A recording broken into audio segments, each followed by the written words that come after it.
Rapaz, tá vendo porque eu não gosto de assistir coletiva? Duas formação, Juba como ponta, eficiente. A gente fez que porra hoje de eficiência com Juba como ponta.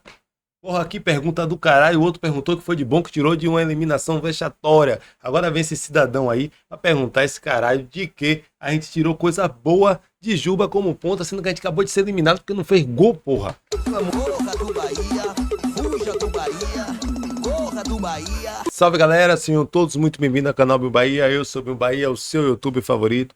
Família, eu vou fazer uma coisa aqui que já tem mais ou menos 19 jogos, entre 15 e 20 jogos do Bahia. Já tem uns 19 jogos do Bahia que eu não faço, que é assistir toda a coletiva de Rogério Ceni.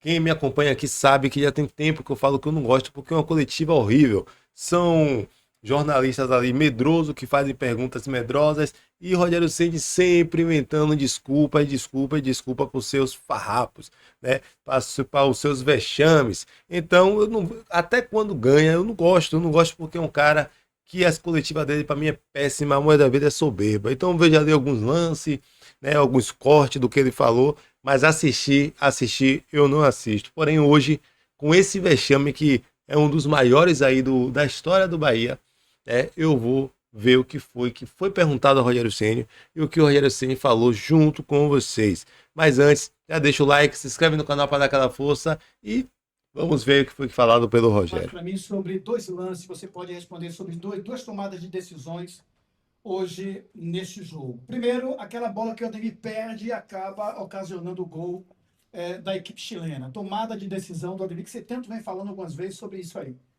E por que Del na cobrança? Porque você tinha Nestor, você tinha o Kik, jogadores mais experientes, jogadores acostumados a jogos mais pesados. Um garoto de 17 anos que não vive essa energia, nunca viveu essa energia do jogo de Libertadores. Você não achava que poderia ser muito arriscado para o garoto cobrar um pênalti num jogo tão importante que valia para o Bahia uma terceira fase de pré e também chegar na chave de grupo? Você acha que não foi, não vou dizer de forma irresponsável, mas poderia ter sido evitado isso, colocando o Nestor que bateu o quarto pênalti? Rapidinho, boa pergunta. Lembrando aqui, coisa rápida. Ele falou que trouxe o Everaldo para não colocar o peso nas costas de Del de ser o substituto imediato do William José. Por isso que ele trouxe o Everaldo, para não ter pressão em cima do Del e botou o Del para bater esse pênalti aí. Ele bateu o quarto pênalti, né? O Nestor, né? Não posso botar ele duas vezes para bater, né? Ele já bateu uma, né? O Del no aproveitamento no treino foi bem ontem. É um atacante, bate pênalti na seleção brasileira, não bate? Ele é batedor de pênalti na seleção brasileira. Bom, só perde quem bate. Eu também bati várias vezes e infelizmente perdi algumas, né? Sobre tomadas de decisão, não adianta eu vir agora aqui. Sim, foi o erro que iniciou e ocasionou o gol do Ademir. Era um lance relativamente fácil, podia dar no Jean Lucas, acho que o Jean Lucas tinha mais um jogador à esquerda para dar. Mas não adianta a gente vir aqui agora e condenar, pegar aquela lance por lance e condenar um ou outro jogador. O Del já veio em outros jogos jogando com a gente aqui, entrou hoje ele e Everaldo, os dois com mais qualidade de finalização que os jogadores de defesa. Eu vejo os pênaltis do Gabriel, vejo os pênaltis do Santi, vejo os pênaltis do, do Romano. Ele bate melhor do que eles. Estava entre ele ou o Kiki também é um jovem jogador. Ele não tem tantos pênaltis assim na carreira. E o aproveitamento dele foi melhor no treinamento. E por isso nós escolhemos ele para bater. E ele disse que queria bater. Então, eu acho que a oportunidade é dada. É um garoto, mas ele já bateu em outras situações importantes, até com a seleção brasileira. Perdeu. Perdeu, assim como é que Del nós vamos perdeu. explicar? Daí o Everton perdeu também. Pênalti. Só perde quem tá lá e assumindo essa responsabilidade. Boa noite, Rogério. No que diz respeito às substituições, você optou por Del e Everton. Sim. Por que não o Sanabria? Porque naquele momento, o Juba passando pelo lado, nós tentamos colocar dois homens de área, trazer Kik para o lado direito. Ele se sente bem dos dois lados, mas do lado direito ele tem jogado mais. O Juba dando amplitude pelo outro lado, ter dois homens de área para tentar vencer o jogo, mantendo o meio-campo com três homens, com Everton, com Nestor e com Nikos já naquele momento. E a construção a três, como nós fizemos, botar dois jogadores de área, dois centroavantes, na verdade, dando amplitude com o Juba, que muitas vezes já fez essa função à frente, é um lateral que consegue chegar bem na linha de fundo, consegue cruzar bem, fez ótimos cruzamentos. Infelizmente não aproveitamos, criamos bastante, muitas bolas passando em frente ao gol, só pedindo para empurrar no primeiro tempo em especial, e nós não conseguimos fazer o terceiro gol. Criamos uma condição boa do jogo, foi um gol com 30 segundos, né? Fizemos o 2-0 e infelizmente perdemos uma bola que propiciou o gol do adversário no final da jogada. E tivemos muitas outras opções de só empurrar a bola. Muita jogada, Pulga fez muita jogada de 1 contra 1 individual com cruzamento, nós não fechamos bem o suficiente para vencer o jogo no tempo, para vencer com uma diferença necessária no tempo normal. Rogério, como explicar um time mais ligado no primeiro tempo e um time até antes do lance do Ademir, tivemos duas bolas na lateral em que o Jean dá um banho de cu e a bola já estava.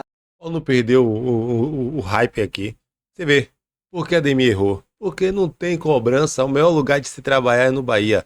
Você pode fazer a merda que for, você pode perder o título que for, você pode perder o jogo importante que for. No outro dia você vai dar em nada, porque você não é cobrado, você não é penalizado, não acontece nada. Por isso que o Ademir continua errando. O Ademir já errou outros lances, rapaz. Não é o primeiro, nem vai ser o último, porque não tem cobrança no Bahia. O próprio técnico passa a mão na cabeça. Parada. Isso acabou culminando para você no time meio que achar que já estava com o resultado a seu favor classificado. Nós sabíamos que nós precisávamos marcar o terceiro gol, sabíamos que tinha que cuidar pelos tumultos, cartões amarelos, já. Quem que tinha tomado o cartão? Juba, acho, né? Tinha tomado o cartão amarelo já no fim do primeiro tempo. Eles iam tentar tumultuar. Nós tínhamos que nos manter, logicamente, com os 11 dentro de campo. Gente, acontece, a bola estava no nosso controle, nosso domínio, perdemos a bola, infelizmente culminou num gol. Não adianta, você vai procurar explicações. Acho que já tivemos volume de jogo para tentar decidir o jogo no primeiro tempo, já nós tivemos volume de jogo. É uma dificuldade que a gente cria bastante e perde muito gol. Conclui, faz poucos gols perto do volume de jogadas que cria. Hoje, mais uma vez, se repetiu e pagamos caro nesse erro na saída de bola do segundo tempo, na recuperação de bola. Boa noite, Rogério. Pegando até o pagamos caro que você cita aí, é um pagamos caro que já vem acontecendo desde 23, em Copa do Brasil, em Copa Libertadores, a eliminação da Sul-Americana no ano passado e agora, praticamente não, agora deletando o calendário internacional da temporada. Qual é o tamanho desse prejuízo Gigantesco. e como fazer para extrair algo ainda desse elenco para dar ao torcedor uma resposta, Rogério, que a gente não tem visto? Gigantesco prejuízo, você não ter o calendário internacional, independente de ser a Copa Libertadores, que é o objetivo, Pergunta, viu? ou nem mesmo a própria Copa Sul-Americana, isso é um prejuízo que vai demorar para reverter essa situação. Nós temos que. A vida da gente é essa, você tem que mobilizar, motivar para o próximo jogo. Nós temos uma semifinal no sábado. Esperamos estar na final do Campeonato Estadual, retomar o Campeonato Brasileiro, construir. Esperamos. Para construir é muito demorado, né?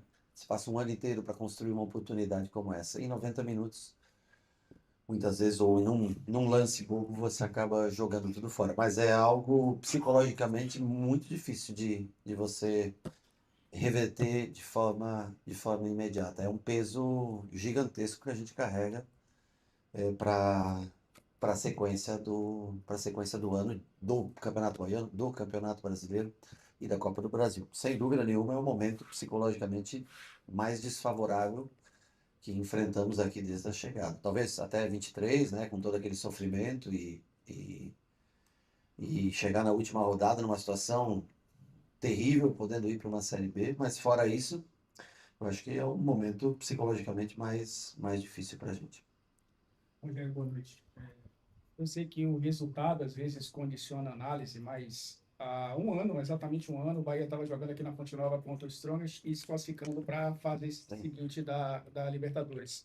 E a preparação que foi bem feita, dos goleiros irem mais cedo, enfim, o Bahia se estruturou para jogar essas fases e conseguiu chegar à fase de grupos. Sim. O que fez esse ano novamente, poupando jogadores, enfim, escolhendo, entre aspas, né, quando colocar os jogadores principais nas competições desse início de ano. E por que foi diferente? Eu sei que o resultado condiciona a análise, mas por que foi diferente em 2026 em relação ao ano passado? Não Olha, sei. eu acho que é uma mudança primeiro de característica de time para esse ano, para o ano passado. O ano passado era um time muito técnico, muito que construía muito, tocava muito a bola e tinha pouca, talvez, agressividade. O time é mais ou menos parecido do que era o ano passado. Tivemos a saída de alguns jogadores, a chegada de outros.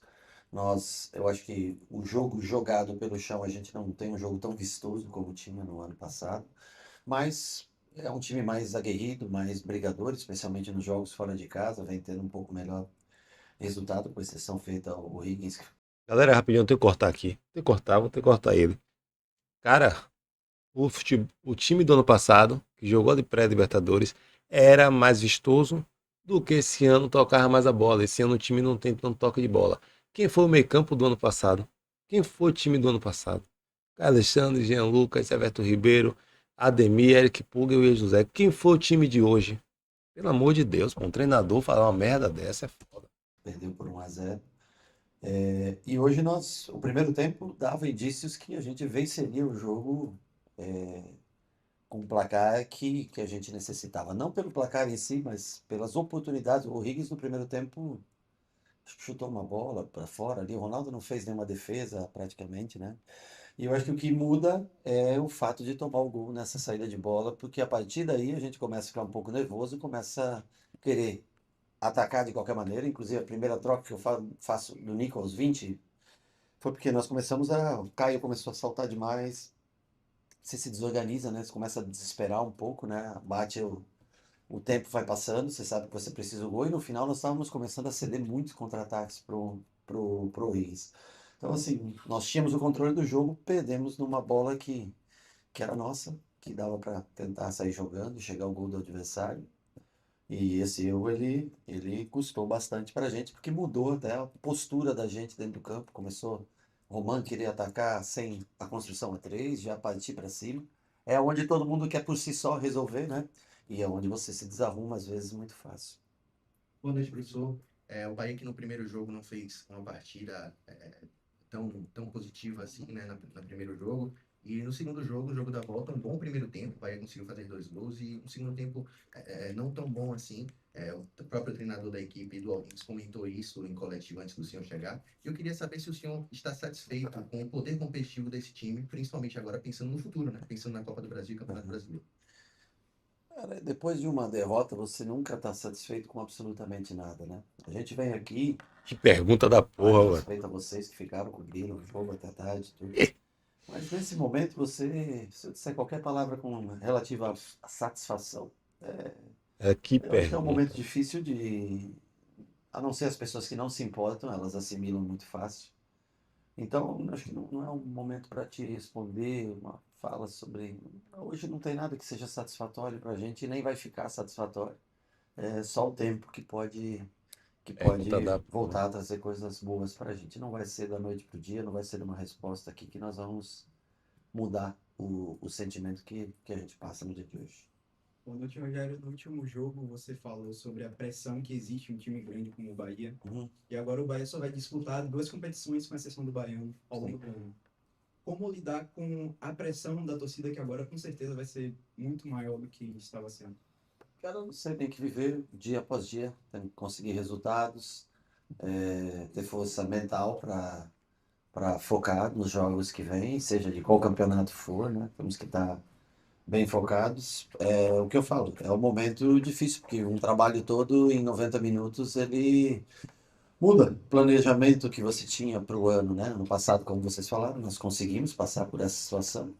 Esse ano vínhamos bem em todo o ano, né? Perdemos esse único jogo, né? São 13 jogos na temporada, vencendo 9 e 3 deles de Campeonato Brasileiro. Já jogamos 3 rodadas de Campeonato Brasileiro, né? E essa derrota que nos colocou numa situação mais difícil. Hoje começamos o jogo, não tem um melhor começo do que você fazer um gol com menos de um minuto, né?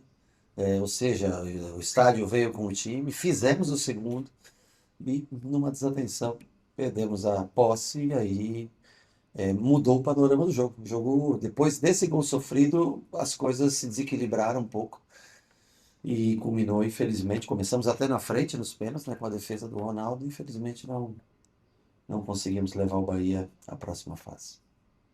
Boa noite, Rogério.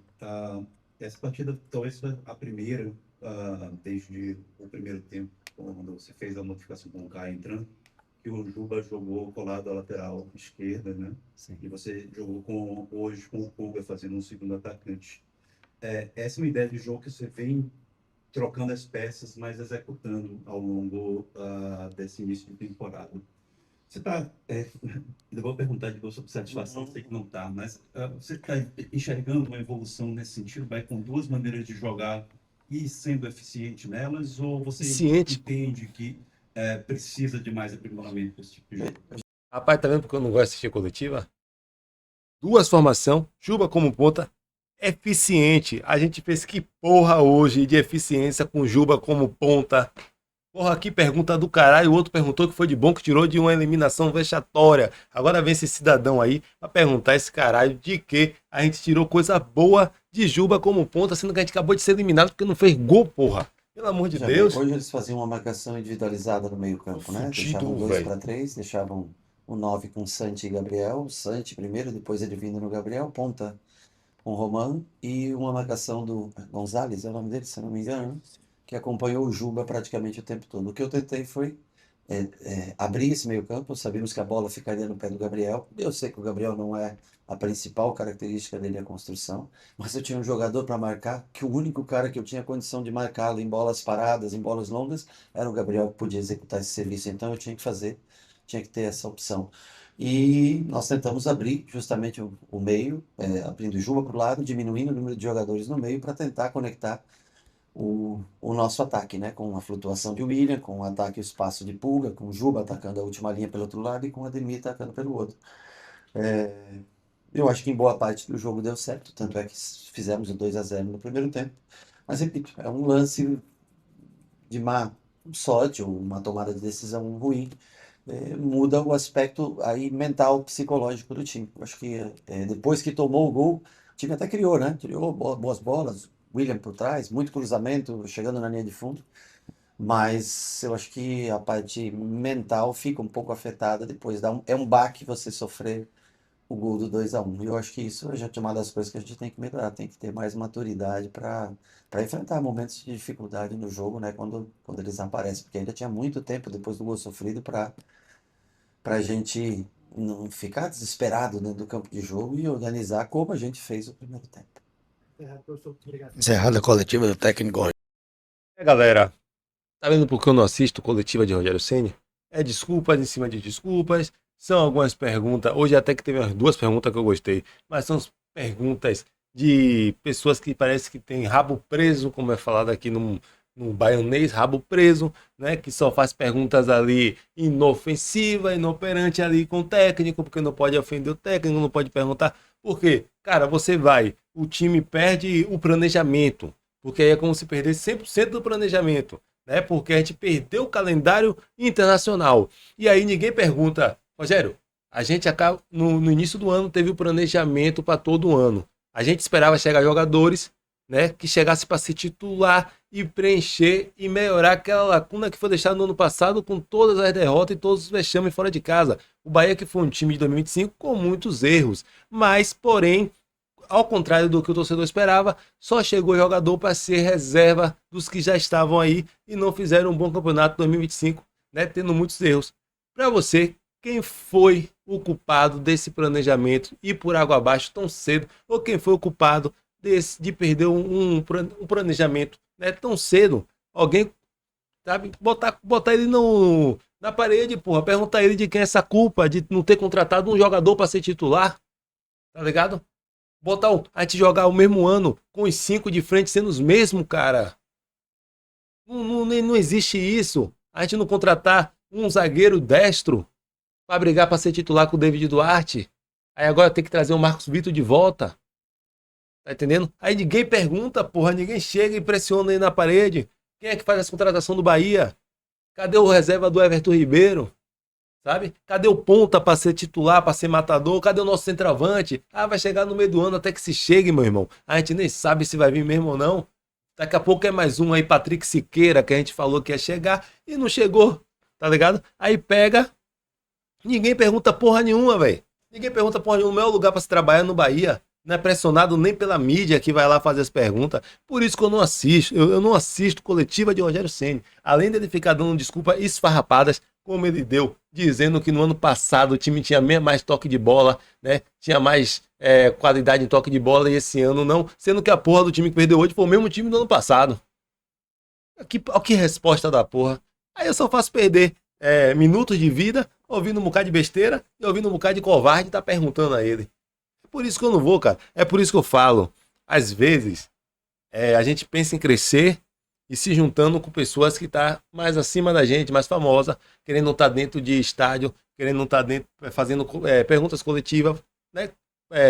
Perto dos jogadores. Porém, cara, pra que vou ficar perto deles pra perder a minha dignidade de não poder fazer uma pergunta mais rigorosa porque eu vou ser tirado da próxima coletiva? É melhor não ir. É melhor não ir, pô. Tem que ir pessoas pra perguntar o que o torcedor quer ouvir, cara. A gente não escutou nada que a gente queria ouvir. É por isso que eu não assisto coletiva de Rogério Ceni. Eu prefiro assistir a coletiva do técnico adversário do que a coletiva de Rogério Ceni. Por conta disso aí, né? Hoje eu até gostei, a pergunta do Puco pra mim foi massa. Teve outro sacana lá no começo que fez uma boa pergunta. Mas os outros, pô, teve um cara que perguntou o que tirou de bom de eliminação vexatória. Aí não, pô, é sacanagem, rapaz. É sacanagem, é por isso que eu não faço questão, cara, de estar lá. Se for pra eu crescer na vida, tendo que puxar o saco dos outros lá dentro, eu não vou crescer. Eu não vou crescer porque eu não vou perder a minha dignidade, eu não vou perder quem eu sou pra estar puxando o saco dos outros só pra crescer na vida. Eu vou crescer do jeito que eu sou. Entendeu? Isso aí tá errado, rapaz. Tinha que alguém chegar e perguntar a ele. Cadê as contratações do Bahia? Não tem contratação no Bahia, né? Voltou o Kiki Oliveira pra não bater uma porra de um pênalti, botar um menino de 17 anos pra bater um pênalti. Ele que disse que não ia botar o cara pra ser reserva imediato de Willian José, porque não ia botar o peso nas costas do menino, mas o menino bateu o pênalti e foi eliminado. Mas errado sou eu que ainda tô aqui tentando abrir o olho do torcedor. Mas é isso aí, galera, já deixa o like, se inscreve no canal. É por isso que eu não vou assistir coletiva de Rogério Ceni, mas dessa vez eu quis assistir e eu espero agora só assistir uma coletiva de Rogério Ceni quando ele for campeão. Se Deus quiser e permitir, ou quando ele for embora daqui, que eu acho que isso aí nunca vai acontecer. Mas é isso aí, já deixa o like, se inscreve no canal. Até o próximo vídeo. Valeu! Corra do Bahia, fuja do Bahia, corra do Bahia.